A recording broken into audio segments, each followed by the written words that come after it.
저기 달이 있습니다.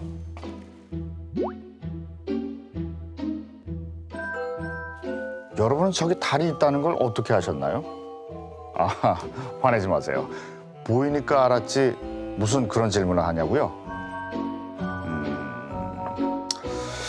그럼 질문을 바꿔보겠습니다. 누군가 여러분에게 달은 존재하는 동시에 존재하지 않아. 우리가 바라보는 순간, 달을 보는 순간,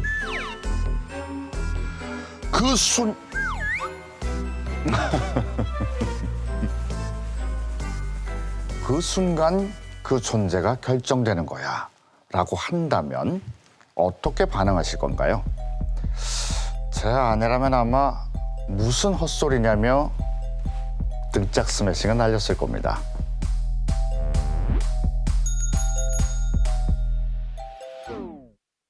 어떤 사람은 이렇게 반문했습니다. 그럼 우리가 바라보지 않을 땐 달이 존재하지 않는단 말입니까?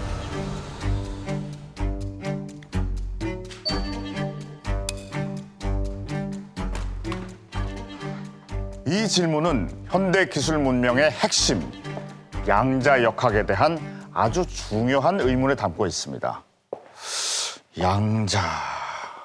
양자라. 어떤 분들은 솔깃하기도 하겠지만 아마 많은 분들은 벌써부터 머리가 아파오실 겁니다. 하지만 너무 겁내지 마세요.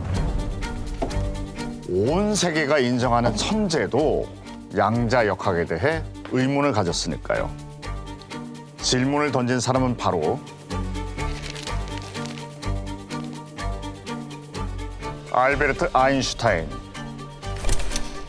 일반 상대성 이론을 검증받으며 세상을 뒤집어 놓은 슈퍼스타였습니다.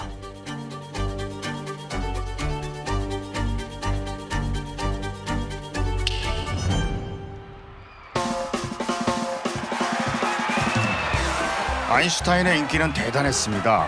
런던 팔라디움 공연장에서는 무려 3주짜리 쇼 출연을 제안했고요. 팬들이 마치 요즘 아이돌을 쫓아다니듯 그를 쫓아다녔죠.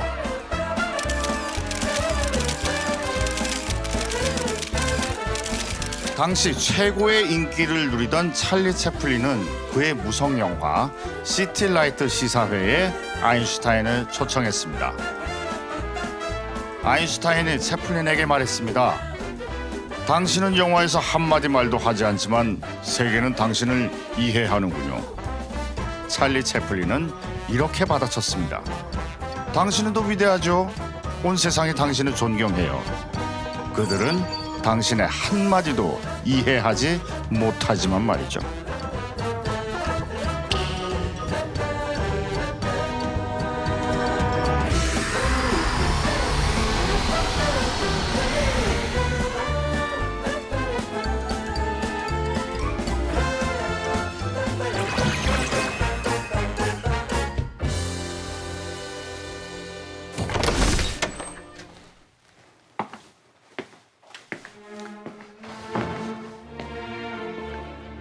사랑은 때론 우주를 유영하듯 막막할 때 더욱 간절해지는 법이죠.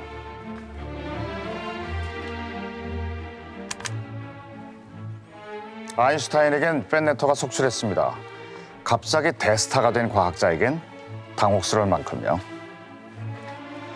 끔찍한 질문, 초청, 요청이 무수히 쏟아지다 보니 밤이면 내가 지옥에서 불타고 있고 악마가 된 우편 배달부가 전해받은 편지에 아직도 답장하지 않았느냐고 고함쳐대면서 새로운 편지 뭉치를 내 머리맡에 던지는 꿈을 꿉니다.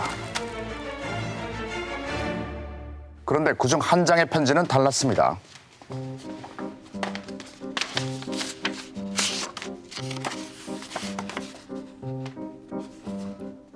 아인슈타인은 답장을 썼죠.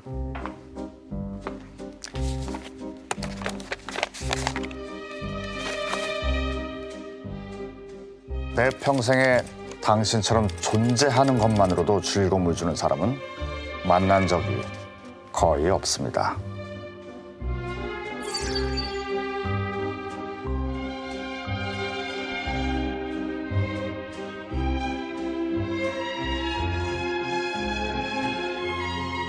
가히 운명적 상대였습니다.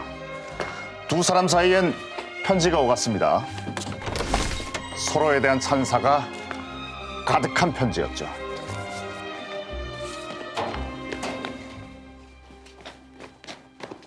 그때도 퀵 배송이 있었던가요? 아무튼 아인슈타인이 이토록 강렬하게 호감을 느꼈던 상대는 누구일까요? 상대를 알기 위해 우리는 오래된 사진 한 장을 살펴봐야 합니다. 이 사진 속 누가 편지의 주인공일까요? 이분? 여성분이 한 분이신데 퀴리 부인?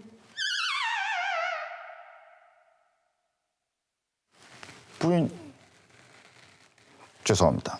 남편분도 죄송합니다. 네. 자, 그러면 이제 브로맨스로 넘어갑니다. 편지의 상대는 과연 누구일까요? 바로 이분.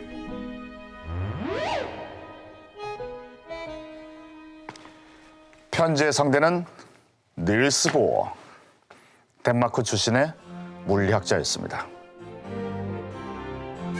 지금으로부터 140년 전에 태어난 닐스 보어는 덴마크의 수도 코펜하겐 출신입니다. 코펜하겐엔 그의 이름을 딴 거리가 있습니다.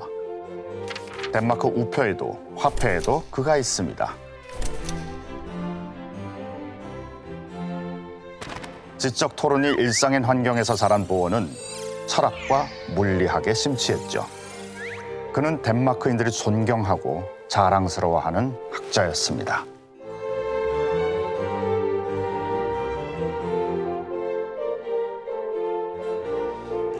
그가 태어난 19세기 후반, 학자들은 물리학이 거의 완성 단계에 이르렀다고 생각했습니다.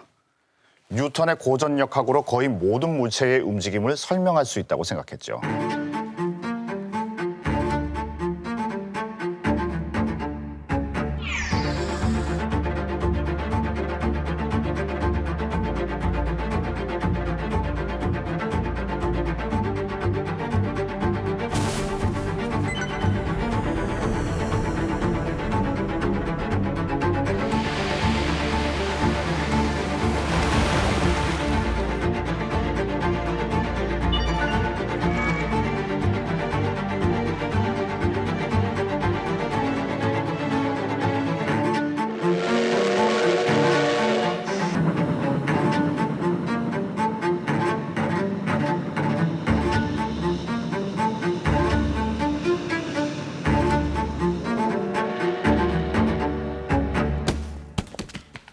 그들에게 남은 숙제는 빛이나 입자 같은 사소한 것들이었습니다. 닐스 보어는 바로 그 사소한 것들에 주목했습니다.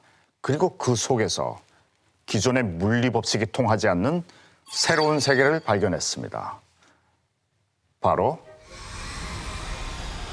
미시 세계입니다. 미시 세계란 뭘까요? 미시 세계란 우리가 눈으로 직접 볼 수 없는 아주 작은 차원의 세계를 가리킵니다. 이 케이크로 예를 들어보겠습니다. 우리 눈에 보이는 이 케이크는 거시 세계에 있습니다.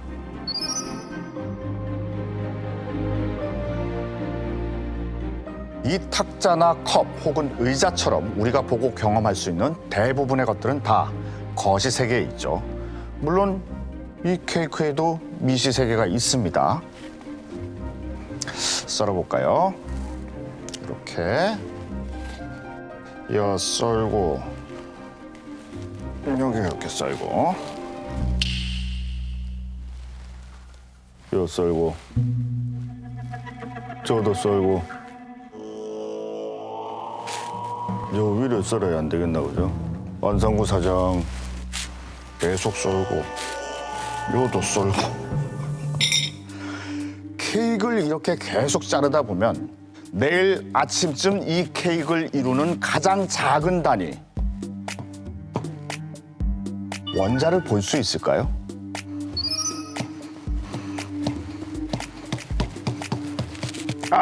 아니요. 10년을 잘라도 안 됩니다. 평생 잘라도 원자를 볼 수는 없습니다. 그것은 인간의 감각으로는 볼 수 없는 아주 작은 세계이기 때문이죠. 볼 수 없다니 더 궁금합니다. 원자, 넌 도대체 정체가 뭐냐?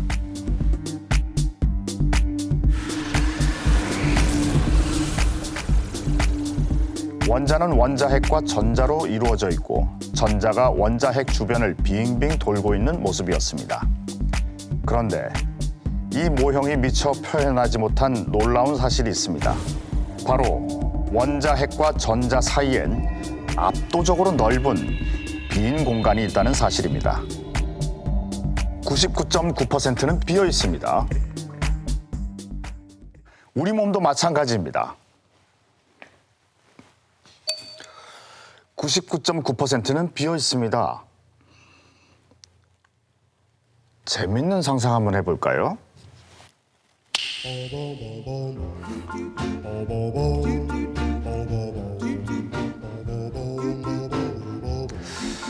좋을 때네요.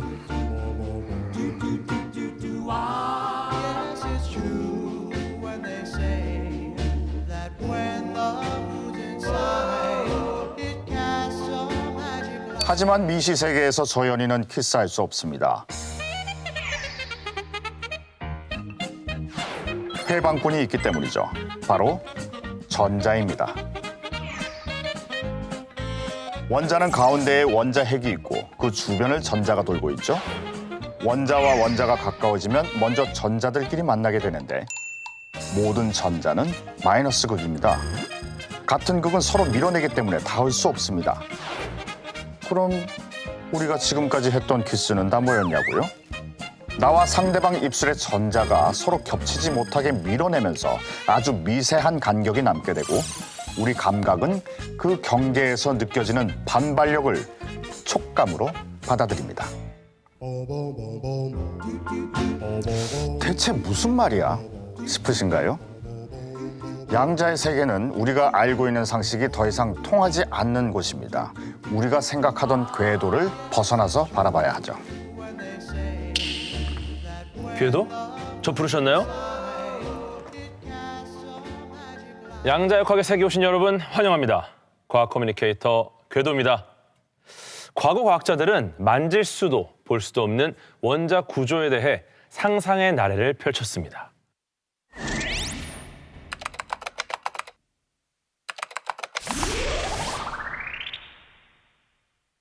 그런데 20세기 초 영국의 물리학자 어니스트 러더포드가 놀라운 사실을 발견해냅니다. 원자핵을 중심으로 전자가 빙글빙글 돌고 있다는 겁니다. 마치 태양과 그 주변을 도는 행성들처럼요. 그런데 이 획기적인 러더포드의 원자 모형에도 한계가 존재했습니다. 전자가 행성처럼 뱅뱅 돌다 보면 에너지를 잃고 결국 원자핵에 빨려 들어가 원자가 붕괴해버린다는 문제점이 있었죠.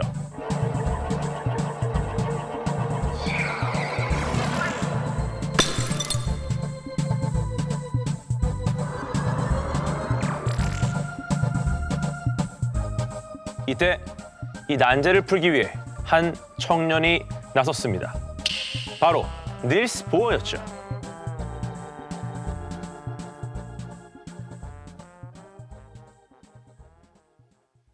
이게 바로 당시 닐스 보어가 내놓은 원자 모형입니다. 보어는 이처럼 전자들이 일정한 거리를 두고 궤도 위에서 움직인다고 주장을 했는데요.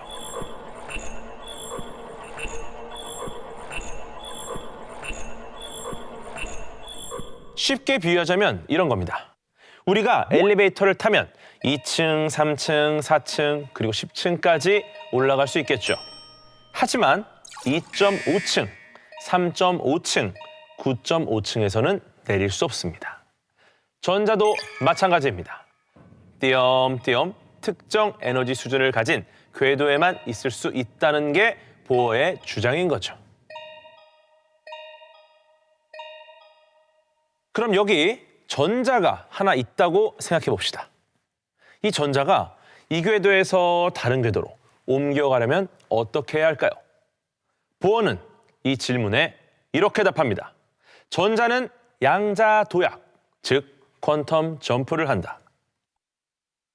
전자는 늘 궤도 안에서만 존재할 수 있고 순간 이동하듯 궤도에서 궤도로 이동한다는 겁니다.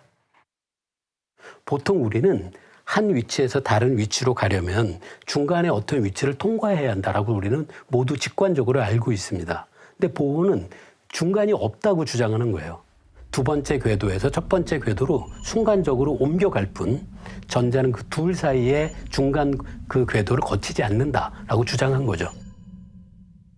많은 사람들이 그래서 이게 뭔가 보어의 원자 모형을 이용하면 당시 알려져 있던 실험 결과를 잘 설명해요. 근데 도대체 원자 내부에서 무슨 일이 벌어지고 있는지는 사람들이 정말 곤혹스럽게 생각했던 상황이었죠.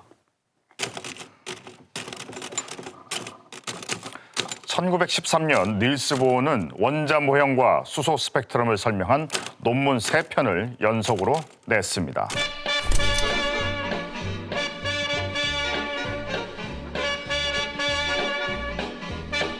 아인슈타인도 마술 같은 논문이라고 극찬했죠.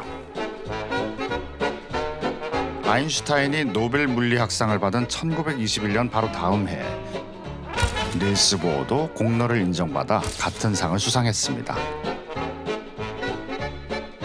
보어는 아인슈타인에게 편지를 썼습니다. 제가 영예로운 상을 받기 전에 선생님의 핵심적인 기여가 먼저 인정받은 것을 다행스럽게 생각합니다. 아인슈타인도 보어의 수상을 기뻐했습니다. 자네의 편지가 노벨상만큼이나 반가웠다는 것이 절대 과장이 아닐세. 두 사람은 서로를 존경하고 응원했습니다. 그러나 그들의 관계는 거기까지였습니다.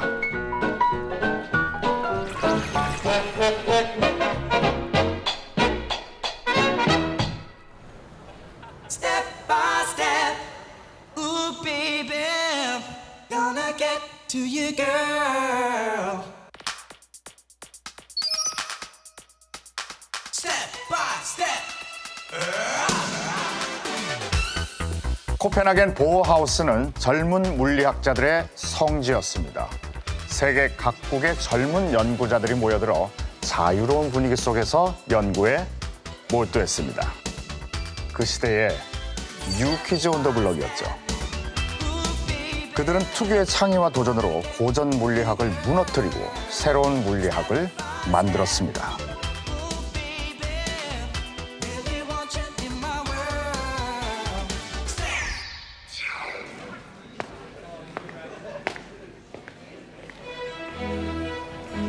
코펜하겐 학파의 중심이었던 보어는 이 자유분방한 뉴키즈들 사이에서 자신의 운명을 바꿔줄 상대를 만났습니다. 1922년 6월 독일 괴팅겐 대학에서 특별 강연을 한 보어. 한 학생이 손을 들었습니다. 그는 물리학 박사과정을 밟고 있던 20살의 하이젠베르크였죠.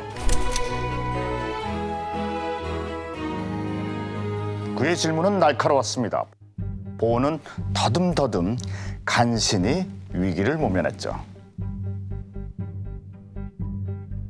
강연이 끝나자 그는 하이젠베르크를 인근 산으로 데려갔습니다. 오, 원펀치 쓰리강냉이로 물리 참교육이라도 하려던 걸까요?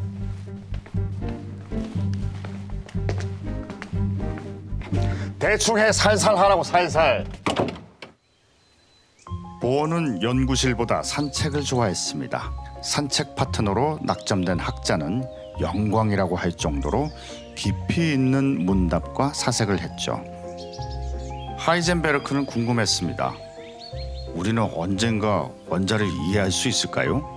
물론이죠. 동시에 우리는 이해한다라는 말이 무슨 뜻인지 알게 될 겁니다. 이날의 만남은 두 사람의 인생의 결정적 전기가 됐습니다.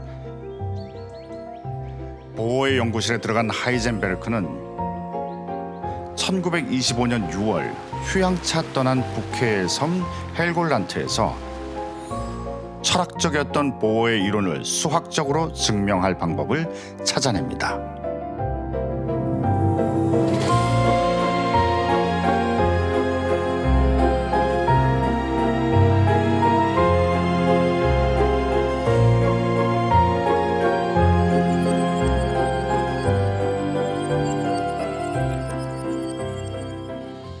보호의 원자 모형이 성공한 이후에 보호와 긴밀한 협력을 이어갔던 하이젠베르크가 양자역학을 처음 수학적으로 정식화한 논문을 발표하게 됩니다.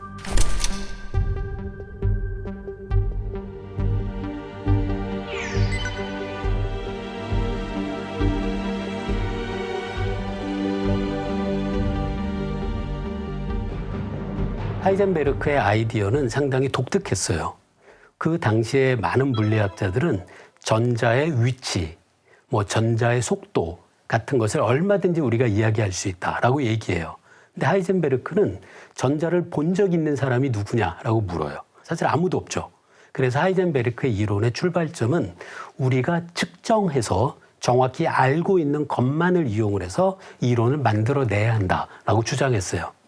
이 하이젠베르크는 이 과정에서 자기의 이론이 당시 수학자들이 알고 있었던 행렬이라는 수학의 구조로 더 편리하게 기술된다라는 걸 알게 됩니다.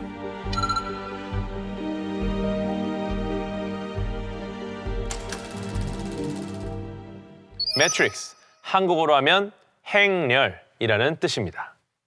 행렬에서는 계산 순서가 굉장히 중요하기 때문에 곱하는 순서에 따라 값이 달라지게 됩니다.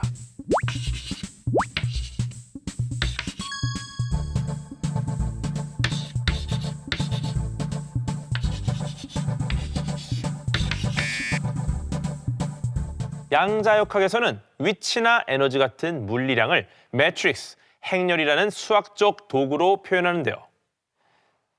대체 왜 양자의 세계에서는 왜 그 값이 달라지는 거지? 그렇게 숱한 고뇌의 밤을 보낸 뒤 하이젠베르크는 마침내 현대 물리학의 결정적인 전환점, 불확정성의 원리를 발견하게 됩니다. 위치와 운동량을 동시에 정확히 측정하는 건 절대 불가능하다는 거죠.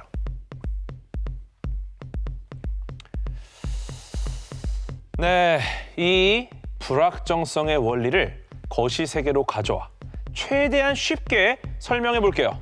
제가 테니스공을 던질 테니까 한 감독님은 이 공의 정확한 위치를, 다른 감독님은 운동량을 찍어주시면 좋을 것 같아요.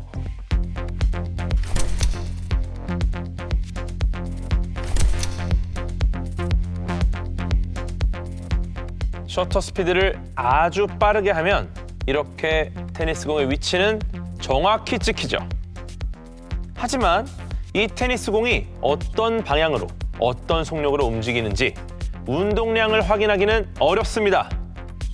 반면 셔터 스피드를 느리게 해서 찍은 이 사진은 공이 어디로 가고 있는지 분명히 보이죠. 하지만 너무 흔들려서 대체 어디에 있는지는 알 수가 없습니다. 이렇게 위치를 알면 어디로 가는지를 알 수 없고 운동량을 알면 공이 어디에 있는지 알 수 없는 것. 이게 아주 쉽게 비유한 불확정성의 원리입니다. 이전까지 고전역학 세계에서는 우리는 지금은 못하더라도 인간의 한계나 아니면 과학이나 기술이 발전하지 못해서 못하더라도 결국에 궁극적으로 그런 물리량들을 완벽히 정확하게 측정해낼 수 있을 거라고 생각을 했었고요. 이 하이젠베르크의 행렬 역학과 그다음에 불확정성 원리가 등장을 하게 되면서 자연 세상에 대해서 우리가 확정적으로 아는 것은 불가능하다라는 것들을 이야기를 하게 됐습니다. 그렇기 때문에 새로운 세계관의 시작이라고 이야기를 할 수가 있고요. 과학자들이 굉장히 강하게 저항을 하게 되는데 그런 대표적인 인물이 아인슈타인이라고 할 수가 있습니다.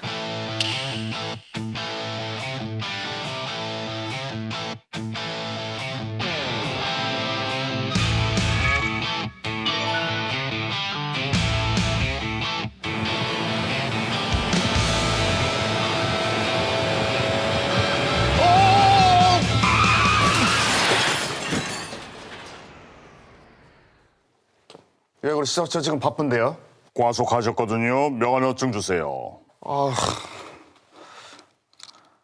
나 지금 늦었는데 세계 최고의 물리학자들이 모이는 회의에 가야 되거든요. 이번 회의 주제는 전자와 광자 그리고 양자랍니다. 양자 아세요? 양자. 영자, 말자, 순자, 최자 말고 양자. 영자든 양자든 말자든 즐거운 시간 보내시고요. 방금 전 브리셀 서쪽 2km 지점에서 시속 120km로 과속하셨습니다.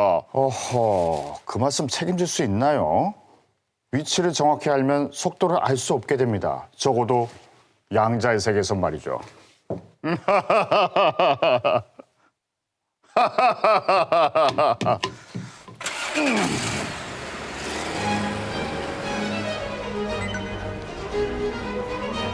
(1927년 10월 24일) 세계 과학을 선도하는 물리학자들이 벨기에 브뤼셀에 모여들었습니다. 초청받은 학자 29명 중 무려 17명이 노벨상을 받았거나 받게 될 인물들이었죠. 당시 회의는 과학사의 길이 남을 거인들의 모임이었습니다.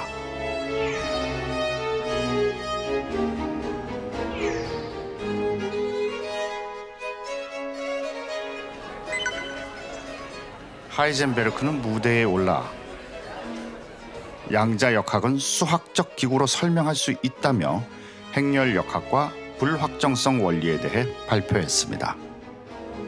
하지만 객석에 있던 아인슈타인과 고전 물리학자들의 얼굴은 굳어갔습니다. 그들은 물리학을 통해 이 세상을 이루는 보편적인 원리를 알아내고자 했기 때문이죠. 심지어 하이젠베르크는요, 발표 마지막에 도발을 합니다.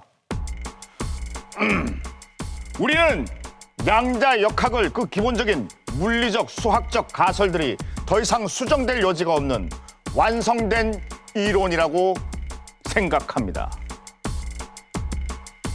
이건 말입니다. 마치 이런 상황과 비슷한 겁니다.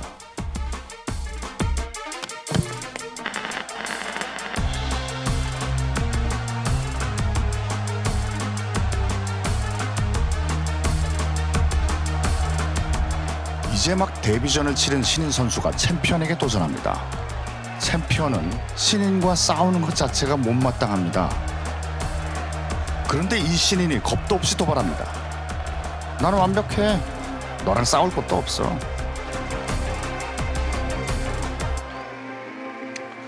아인슈타인은 실수를 터뜨렸습니다. 동료 과학자가 그에게 조용히 쪽지를 건넸습니다.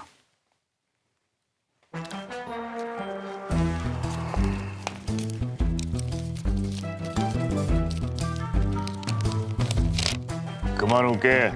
지옥에 가면 양자이론 교수들을 위한 특별실이 있는데 저들은 매일 10시간씩 고전 물리학 강의를 들어야 할 걸세.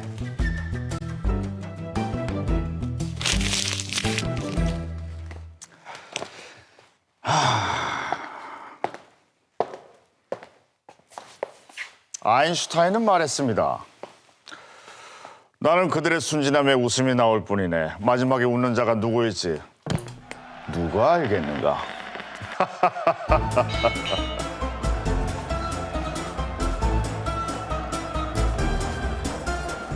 마침내 보호가 등장했습니다. 아인슈타인도 공격 태세로 전환합니다. 한때는 서로를 열렬히 응원했던 두 사람. 이젠 전쟁입니다.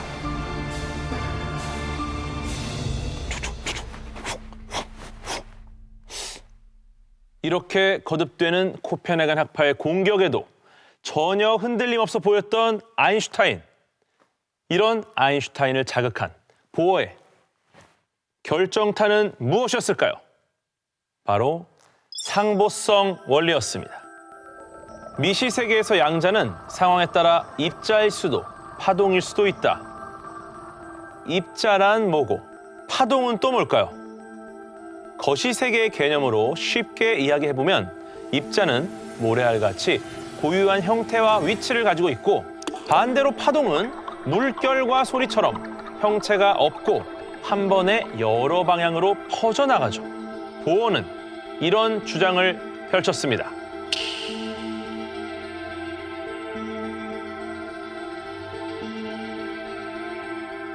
보어의 이 해괴한 이야기, 아주 간단한 방법으로 증명할 수 있습니다. 이중 슬릿 실험인데요.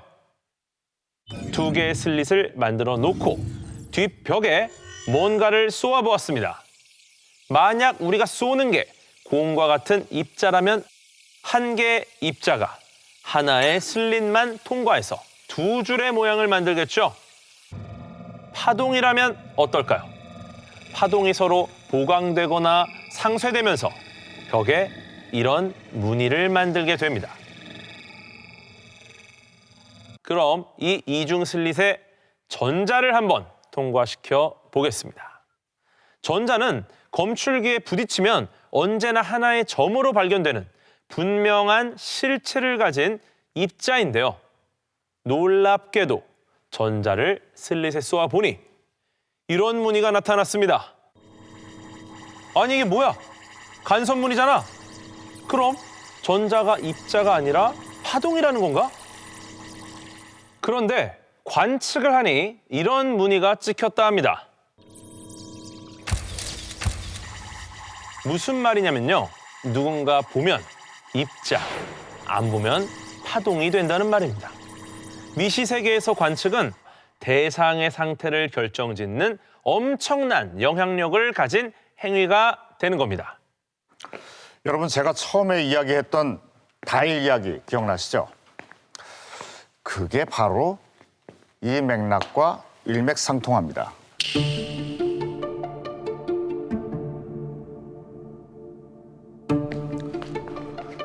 아인슈타인은 관측이 이루어져야 실제가 정해진다는 보호의 주장에 대해 그럼 아무도 보지 않으면 저 달이 존재하지 않는단 말인가? 라는 유명한 반박을 내놓았습니다. 브뤼셀에 모인 대부분의 물리학자들은 아인슈타인과 보호의 논쟁에서 보호가 이겼다고 생각했습니다. 그러나 그것은 앞으로 다가올 세기적 논쟁의 서막에 불과했습니다.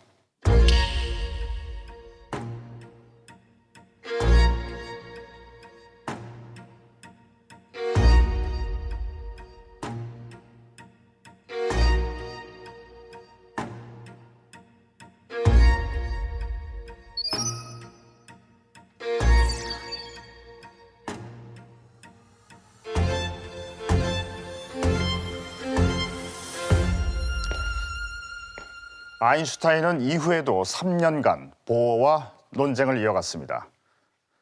보어는 번번이 아인슈타인의 반론을 방어해냈죠. 아인슈타인의 동료는 말했습니다. 아인슈타인, 부끄럽네. 마치 자네의 비판자가 상대성 이론을 비판하듯 자네도 새로운 양자 이론을 비판하고 있지 않은가. 아인슈타인은 고립돼 갔습니다. 양자 물리학의 문제들은 너무 복잡해졌어. 이젠 이렇게 까다로운 질문들을 검토할 엄두도 나지 않는다. 나는 이제 너무 늙어버렸다.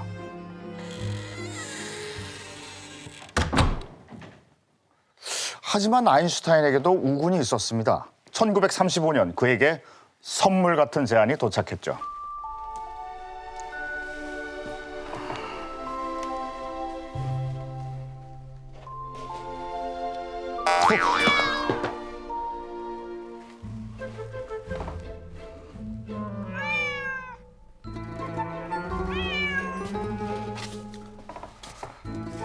편지를 보내니는 에르빈 슈레딩거.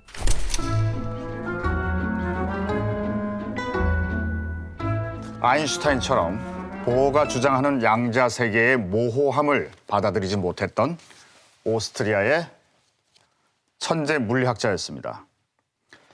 그는 아인슈타인에게 코펜하겐 진영의 양자 해석을 조롱하기 위한 사고 실험 모형을 제시합니다.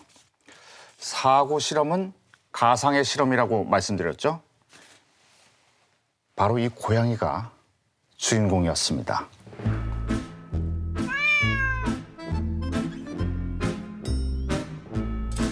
이 실험은 가상이긴 하지만 좀 잔인합니다. 고양이 한 마리를 밀폐된 상자 안에 가둡니다. 이 상자 안에는 방사선을 방출하는 라듐이 들어있고 라듐에서 발생하는 방사능을 검출하는 검출기가 있습니다.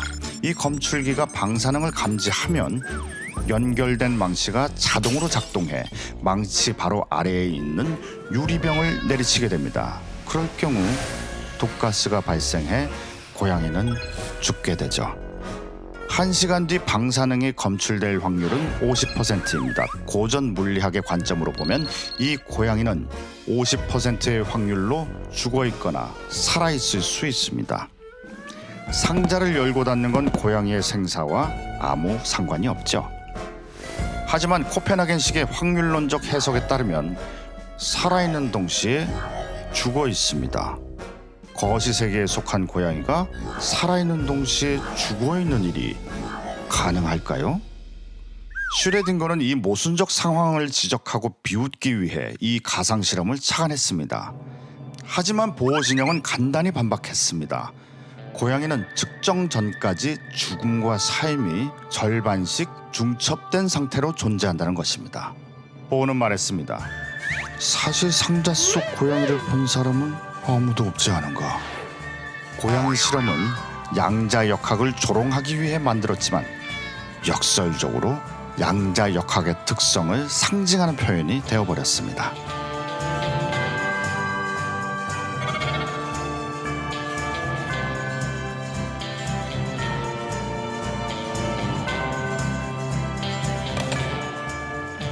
또 한 번 반격에 실패한 아인슈타인. 하지만 그는 포기하지 않았습니다. 다시 반격을 준비했습니다.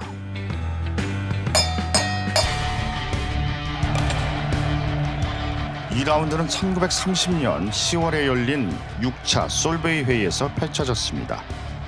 아인슈타인은 불확정성 원리와 코펜하겐 해석에 치명적 상처를 줄 수 있는 새로운 사고 실험으로 무장하고 브뤼셀로 왔습니다.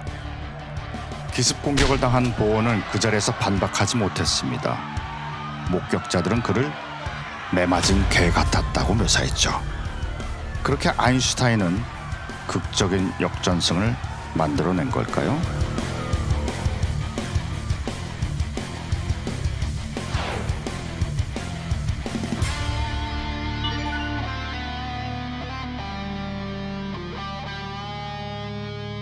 아인슈타인의 깜짝 선물이자 무려 3년간 준비한 회심의 일격. 빛의 상자입니다. 빛의 상자 실험은 상상 속의 상자를 이용한 사고 실험이었는데요.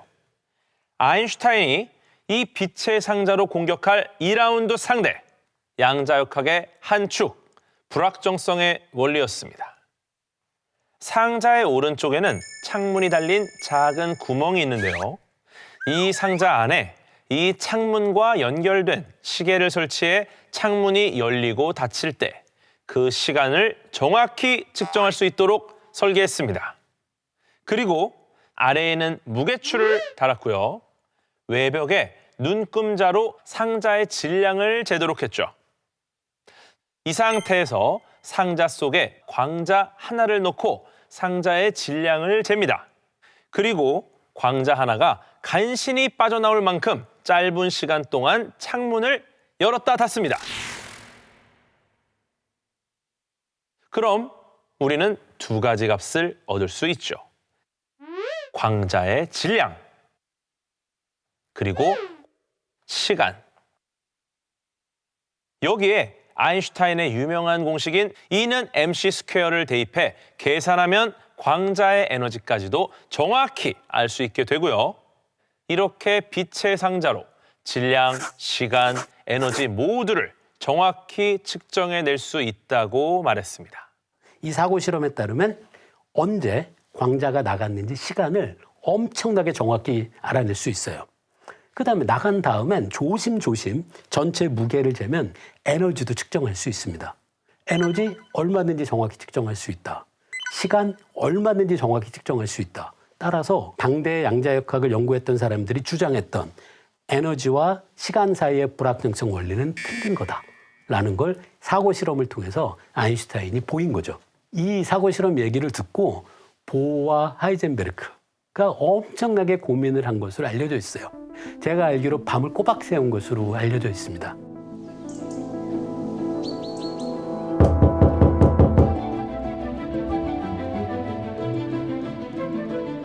보어가 반박에 활용한 무기, 바로 아인슈타인의 상대성 이론이었습니다.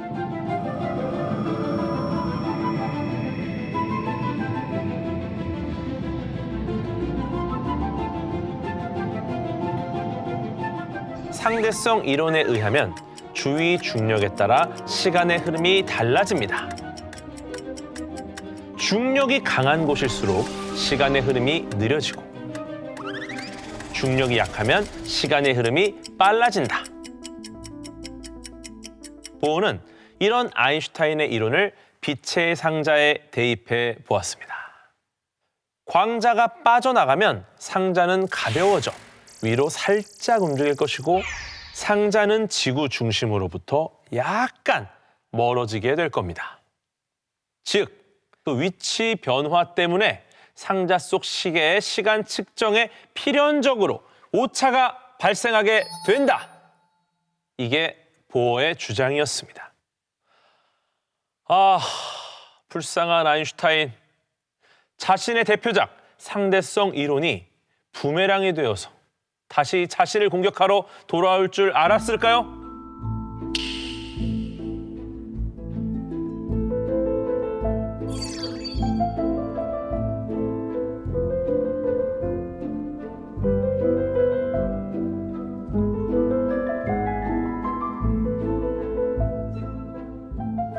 그것은 돌이킬 수 없는 일격이었습니다.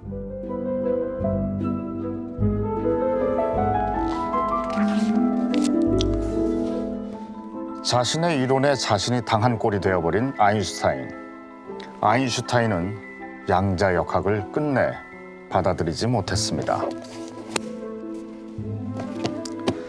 아인슈타인은 보어와 세계관이 달랐고, 보어의 세계를 받아들이는 것은 자신의 세계를 무너뜨리는 일이었죠.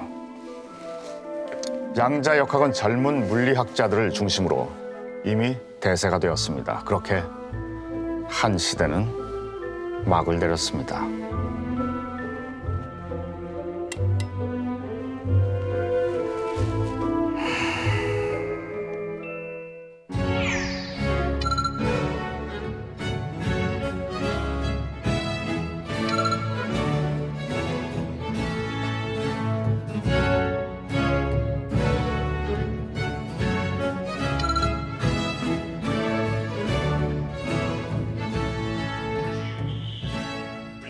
So, this year's prize is about quantum mechanical tunneling. For the discovery of macroscopic quantum mechanical tunneling and energy quantization in an electric circuit. 초기의 양자역학이라는 거는 결국 이제 미시세계가 잘 보이지 않는 원자 내부에서 일어나는 현상들에 대한 것들을 이해하는 단계였다고 할 수가 있습니다. 요즘의 양자역학의 연구는 그거를 거시세계 차원에서 구현해내는 거랑 연결이 돼서요. 그래서 결국 미시세계랑 거시세계가 이렇게 같이 만나면서 이 실용적인 효과들 그리고 실용적인 기술들로 이어지는 단계라고 볼 수가 있겠습니다. 오늘날 우리가 누리는 모든 문명엔 양자역학이 담겨 있습니다. AI, 컴퓨터, 센서, 통신, 보안 등 현대기술 문명의 거의 모든 영역에 양자기술을 접목해 재편하고 있습니다. 양자 중첩, 얽힘 같은 양자역학의 주요 원리는 양자 컴퓨터 개발에 활용되어 슈퍼컴퓨터로도 수십 년이 걸릴 연산을 단 몇 분 만에 해내는 탁월한 미래 기술로 발전하고 있습니다.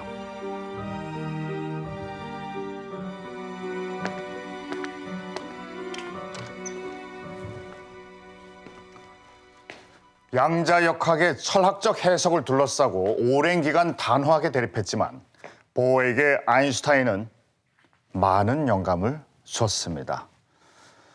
보어는 아인슈타인이 세상을 떠난 후에도 언제나 생각에 잠길 때면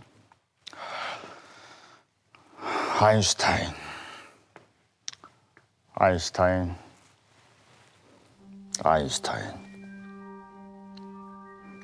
이렇게 혼잣말을 하는 버릇이 있었습니다.